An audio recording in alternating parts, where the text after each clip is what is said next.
Have you ever felt like everything around you was collapsing, right before something inside you began to awaken? It's almost as if life knows something you don't like. It's preparing you for something bigger. But first, it has to shake your world to its core. Jung believed that what we call tests from the universe aren't random. They're invitations, symbols, mirrors of the unconscious rising to the surface. He said, "There is no coming to consciousness without pain." And those words, as hard as they sound, hold a deep spiritual truth. Because transformation isn't comfortable. Real change doesn't come when everything is perfect. It doesn't come when you're safe and certain. It comes in the chaos, in the nights you can't sleep, in the moments you feel lost, broken, disconnected from everything you thought you were.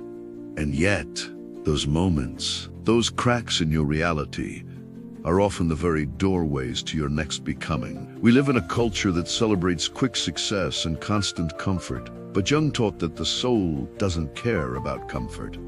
It craves wholeness. It craves truth. And sometimes, the only way to wake up to your true path is to be shaken out of the one you've outgrown. And synchronicities that were trying to reach you all along, but that you were too distracted to notice. You might call it a breakdown, or I found my calling after I lost everything. Why is that? The universe calls it alignment. So many people say, I started healing after my darkest hour, because suffering forces honesty. It strips away illusions. It shows you what you've been avoiding. And it often opens you up to the symbols. Jung believed life speaks in symbols, not sentences. When your relationship falls apart, your job disappears, your plans dissolve. It's not always because you failed. Sometimes it is because the person you meant to become cannot survive inside the life you've evened living. Think of a snake shedding its skin. It doesn't do so gently. The process is raw, uncomfortable, even dangerous. They enter a dark forest, a cave, a storm.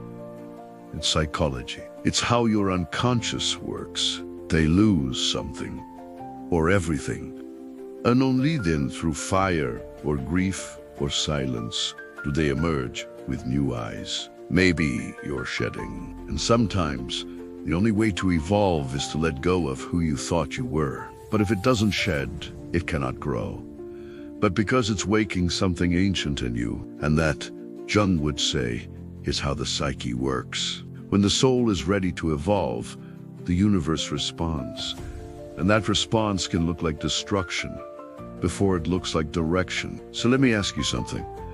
What if what's falling apart in your life isn't punishment, but preparation? What if the things you've been clinging to were never meant to carry you into your future? We'll explore the meaning behind these coincidences, how synchronicities are not random, and what your unconscious might be trying to reveal through every moment of pain. What if that silence, that emptiness, that ache you feel, is not the end, but the in-between? There's a concept in Jungian psychology called the night sea journey. It's the idea that before any great transformation, the soul must pass through a kind of death, a descent into the unknown. Think of myths and legends.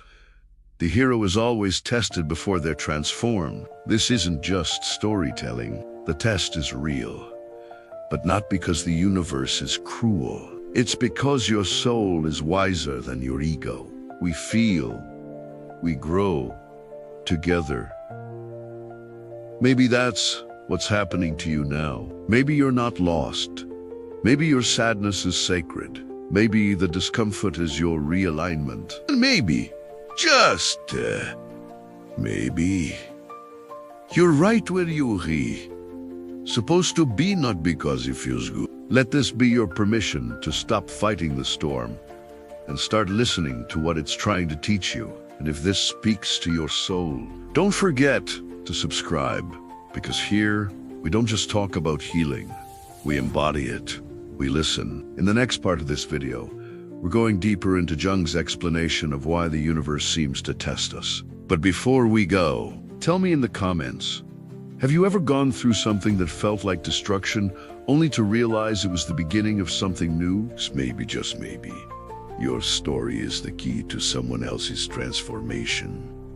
Have you ever experienced a moment so strange, so perfectly timed, that you thought, this can't be just coincidence? A phone call just when you were thinking of someone, a chance meeting that shifts your entire path. He believed that when your inner world is going through transformation, the outer world reflects it in mysterious ways, or a series of events that feel designed. Carl Jung called these moments synchronicities, meaningful coincidences with no apparent causal connection, yet filled with deep psychological or spiritual significance. And often, it feels like a test. He saw the psyche, your unconscious mind, as connected to a greater whole, something he called the collective unconscious. It's where symbols, archetypes, and truths that are older than you live. But what if these tests aren't obstacles meant to break you, but messages meant to wake you? Not in words, but in events, symbols, coincidences, challenges. You see, Jung didn't believe life was random, or the same patterns repeat, or that every time you try to change, something pushes back. And sometimes, when your soul is ready to evolve, this collective field responds. That SYU may feel like the same kind of people keep showing up in your life. It's not because you're cursed. These are echoes of your unconscious asking to be brought into the light. It's because life is mirroring what you haven't healed. And the parts of you that have been suppressed, the fear, the doubt, the wounds, come to the surface, Jung said. Until you make the unconscious conscious, it will direct your life and you will call it fate. This means that the universe tests you by showing you what still lives in your shadow, not to punish you, but to help you finally see it. Think about it. Have you ever been triggered by someone's words, only to realize later that it hit a nerve connected to your past? Or found yourself stuck in a toxic relationship, only to wake up and ask, why do I keep choosing this? These are not accidents. Let us imagine you retrying to change your life, to leave an old identity behind and step into a version of yourself that feels more true. And yes, sometimes it feels like being tested over and over. The moment you do that, your unconscious starts to stir. Now here's the hard part.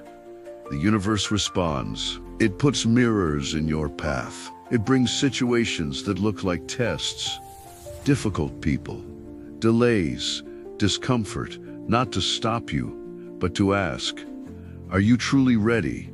This isn't a game. It's the nature of transformation. In Jungian terms, the process is called individuation, the journey of becoming whole, integrating all parts of the self, including the ones you've rejected. And integration doesn't happen in a straight line. It's circular, symbolic, rhythmic, but every test is an opportunity. That ex who comes back, a test of your boundaries. That job rejection, a redirection toward your true gift. You miss the transformation. That feeling of being stuck, a space where your soul is rearranging itself for the next phase. Tests often appear right before transformation. That's the pattern. In the same way, you can engage with your tests, not just survive them. Ask yourself, because growth doesn't happen just from wanting it, and you start stepping into your power. You never know how one small insight can ripple through someone else's life. It happens when you prove, through action, that you're ready to hold the new energy you've asked for. If you want a more peaceful life, the universe will test your reaction to chaos, and how every test activates something in you that you may not even know you're recarrying. If you ask for love, it may first reveal where you still block intimacy. If you pray for purpose, you might lose what gave you false meaning, so you can find something real. The test is never the punishment. It's the preparation. But here's what most people miss. If you rush through the test, if you numb yourself to avoid the discomfort, Jung believed in active imagination, engaging with your dreams, symbols, and inner figures to find meaning. What is this situation showing me about myself? What pattern is repeating here? What truth have I avoided until now? Because once you see the test for what it is, a symbol, a mirror, it stops having power over you. If this message is resonating with you, take a moment to like this video and share it with someone going through a season of change. And if you haven't yet, subscribe. Because these conversations are for those who know that healing isn't linear, and growth often comes disguised as resistance. In the next part, we'll be diving into the most hidden part of this whole journey, the shadow. But for now, take a breath. In the comments, tell me, have you noticed any synchronicities or repeated patterns in your life lately? What might they be trying to reveal? Because the more conscious you become, the less the universe has to scream to get your attention. So what happens when the universe keeps testing you in the same way? Why do some lessons seem to repeat even when you thought you already healed them? Jung would say, what you resist not only persists, but will grow in size. That's the shadow speaking. In Jungian psychology, the shadow represents all the parts of you that you've denied, repressed, or pushed away. It's everything you don't want to look at. Your insecurities, your anger, your jealousy, your need for control, your fear of being unloved. And here's the truth.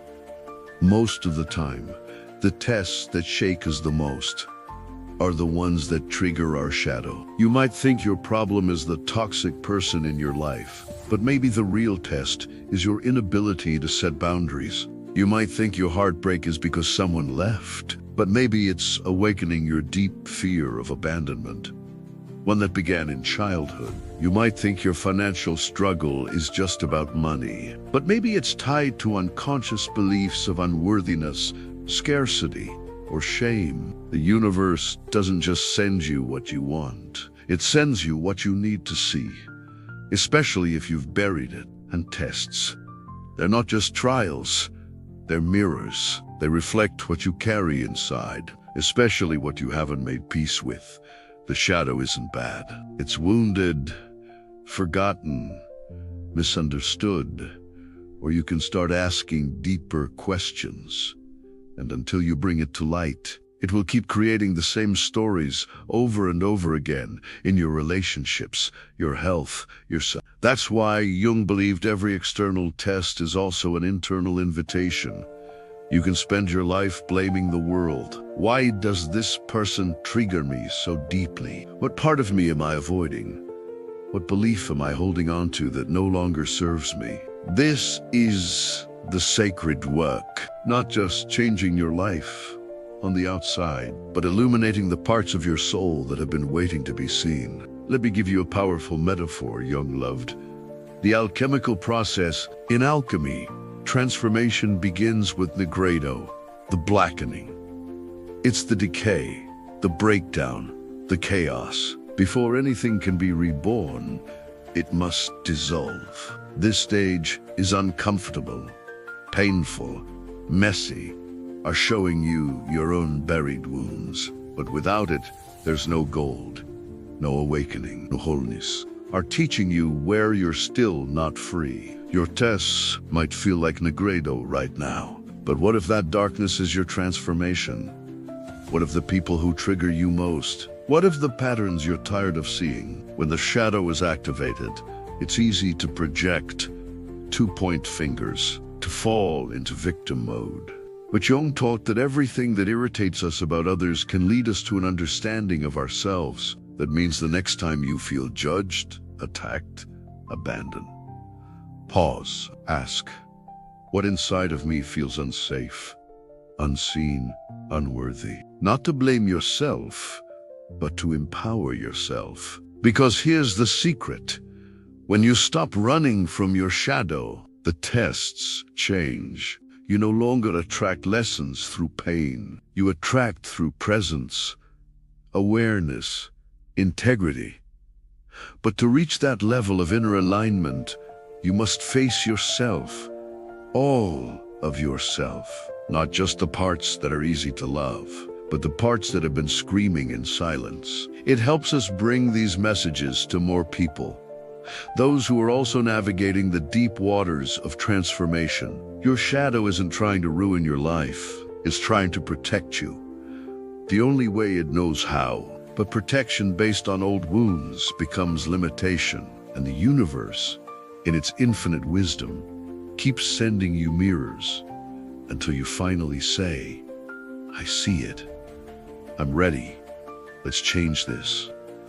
If this part of the journey speaks to you, hit the like button. And what might it be trying to teach you about yourself? And if you haven't subscribed yet, now's the time. This space is for souls who are done with surface-level answers and ready to go deep. In the next and final part, we'll explore how to step into the new reality that's waiting for you. The one these tests have been preparing you for all along. You'll learn how to realign your energy, reclaim your inner power, and stop repeating the same cycles for good.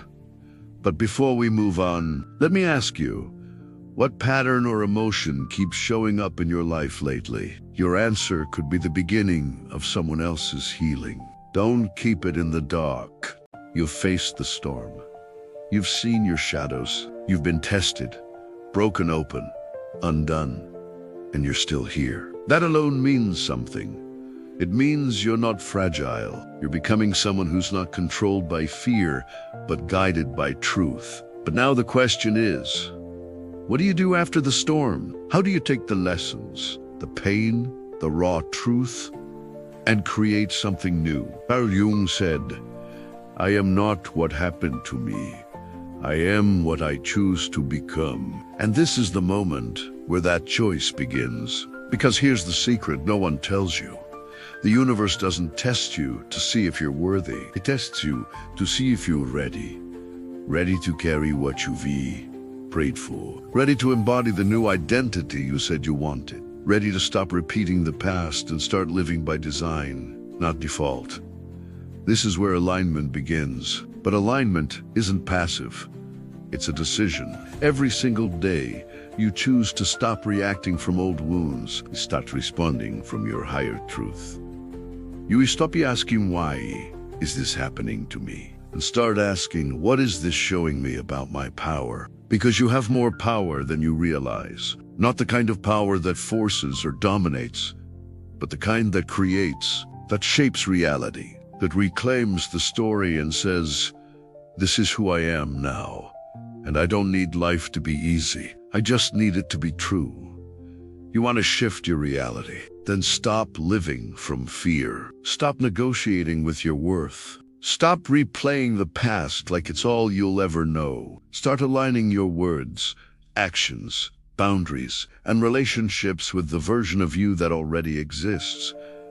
The one you saw in your dreams, in your deepest moments of silence, in the tests you passed when no one was watching. That version of you isn't somewhere far away. It's here, now, waiting for you to stop pretending you're not ready. Because here's the truth. After the test comes the rebirth, and no one can live that new life for you. You must rise for it. Not perfectly, not instantly, but fully. Because the world doesn't need more people stuck in fear. It needs people who have walked through the fire and come back glowing. And that's you. Yes, you. You've been through enough to see through illusions. You've cried enough to feel what matters. You've questioned enough to find real answers. Now it's time to build, to speak truth, to love with integrity, to lead. Not because you have all the answers, but because you've lived the questions. You don't need to know exactly what comes next. You just need to say, I trust myself now. Because if the tests didn't destroy you, they revealed you. This is not the end of your story. This is the part where the real story begins. If this journey through Jung's wisdom moved you, please like the video, subscribe, and share it with someone who is standing in the ashes of what used to be. Someone who is ready to rise. Here, we're not just a channel. We're a community of souls who choose to live awake, but we're growing everywhere. who choose to see the signs, who choose to ask better questions. Like this one, where are you listening from? Drop your city, your country, your soulless coordinates in the comments. Let us remind each other that we're not alone in this work, because the tests may be individual, but the transformation is collective. And together, we rise.